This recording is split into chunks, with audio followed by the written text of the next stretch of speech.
हमारे पीछे स्वरूप दिख रहा है, ये कौन है पता है आपको?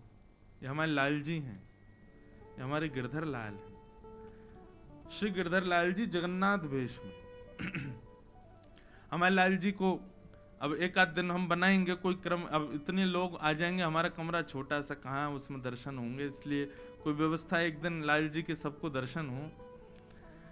तो हमारे लाल जी का जगन्नाथ वेश जब धारण होता है ना, हर बार रथ यात्रा पर ठाकुर जी जगन्नाथ जी बनते हैं, कहां श्रीनाथ जी के रूप में, लेकिन इसमें देखो दोनों भुजाएं ऐसे करके, और श्री बिल्कुल जगन्नाथ। ये विग्रह, ये स्वरूप ठाकुर जी का, ये श्रृंगार तब तक नहीं हो सकता जब तक मैं गोपी गीत का गान ना करूं। ये मैंने अनुभव किया है। जब तक हमारे लाल जी को, वैसे तो देखिए पुष्टि मार्ग में जिस पद्धति से ठाकुर जी की सेवा होती है, उनको कुछ भी ऐसा मत सुनाओ जिससे उनको विरह हो। गोवर्धन वासी सांवरे तुम बिन रहो ना जाए, ये जो पद है, ये ठाकुर जी को आप हर समय नहीं सुना सकते। क्यों? क्योंकि इसको सुनते ही ठाकुर जी को विरह होता है, ठाकुर जी रोने लग जाते हैं, उनको ब्रजवासियों की याद आती है।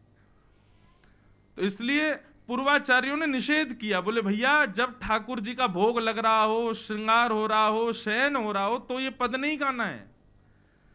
ठाकुर जी का भोग आदि हो जाए और बीच में ठाकुर जी अवकाश में बैठे हो, तब इस पद का आप गान कर सकते हो, नहीं तो ठाकुर जी रोने लग जाएंगे।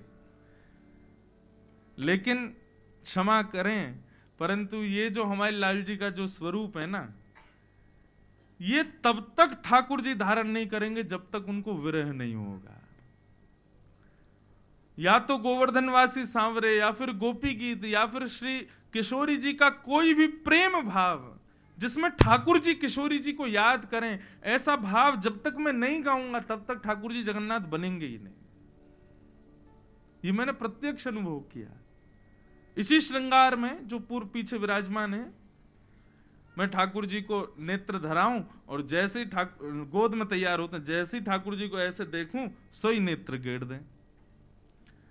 ठाकुर जी को नेत्र धराऊं, जैसे सीधे करूं तो भुजा गेड़ दें। कभी कुछ करें, कभी कोई श्रृंगार गेरें।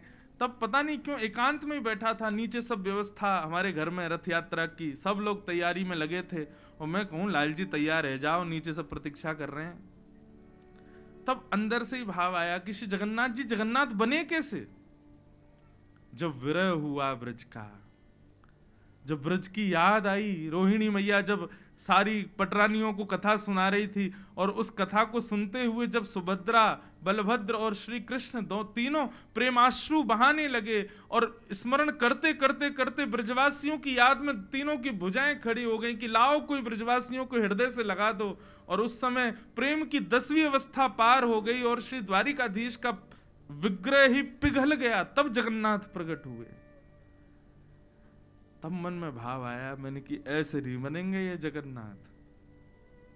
तो जब ब्रजवासियों की याद आएगी तभी ठाकुर जी जगन्नाथ बनेंगे। 3 भाव सुनाए, गोवर्धनवासी सांवरे, दूसरा सुनाया गोपी गीत, परंतु इन दोनों में विरह ठाकुर जी की याद में है।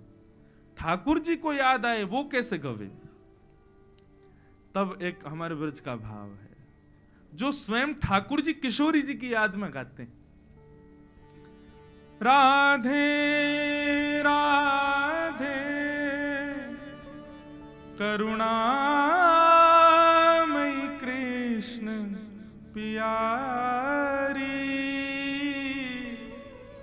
मेरी सुधली जो श्री वृषभानु दुलारी, हे मनोहारिणी रासेश्वरी रसरूपा, हे मनोहारिणी रासेश्वरी रसरूपा, हे ब्रजवासिनी ब्रजभामिनी ब्रज की भूपा, राधे राधे करुणामयी कृष्ण प्यारी,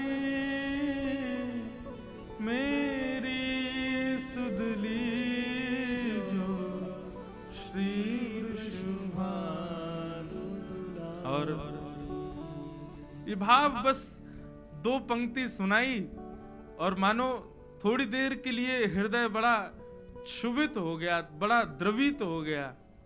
और जैसे ही ठाकुर जी का श्रृंगार करके मैंने पुनः ऐसे उठाए तो ठाकुर जी जगन्नाथ बन के हमारे गिरधर लाल भये जगन्नाथ।